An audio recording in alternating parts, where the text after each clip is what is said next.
অস্বাভাবিক মূল্য বৃদ্ধির মধ্যেই এবার তরলীকৃত পেট্রোলিয়াম গ্যাস সিলিন্ডার সরবরাহ ও বিক্রি বন্ধ রেখেছে ব্যবসায়ীরা। বৃহস্পতিবার সকাল থেকে সারা দেশে সিলিন্ডার বিক্রি ও সরবরাহ বন্ধ থাকায় চরম ভোগান্তিতে পড়েছেন ভোক্তারা। খুচরা পর্যায়ে কোনো দোকানেই এলপিজি সিলিন্ডার পাওয়া যাচ্ছে না। হোটেলগুলো বিকল্প উপায়ে রান্না চালু রাখলেও বহু বাসাবাড়িতে চুলা জ্বলছে না। এতে এক প্রকার জিম্মি অবস্থায় পড়েছেন সাধারণ মানুষ।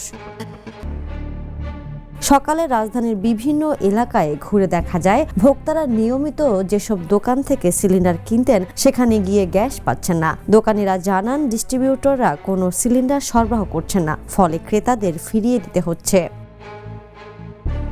এদিকে আজ বিকেল ৩টায় বাংলাদেশ এনার্জি রেগুলেটরি কমিশনের সঙ্গে এলপিজি ব্যবসায়ী সমিতির বৈঠক হওয়ার কথা রয়েছে। এর আগে বুধবার কমিশন বৃদ্ধি ও জরিমানা বন্ধ সহ ৬ দফা দাবিতে ২৪ ঘণ্টার আলটিমেটাম দেয় সংগঠনটি। একই সঙ্গে সব কোম্পানির প্ল্যান্ট থেকে এলপিজি উত্তোলন বন্ধের নির্দেশ দেওয়া হয়।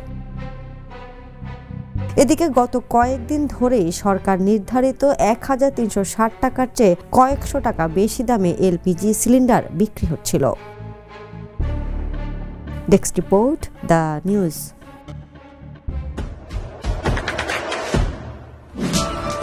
দেশে দেশে সবার সাথে দ্য নিউজ।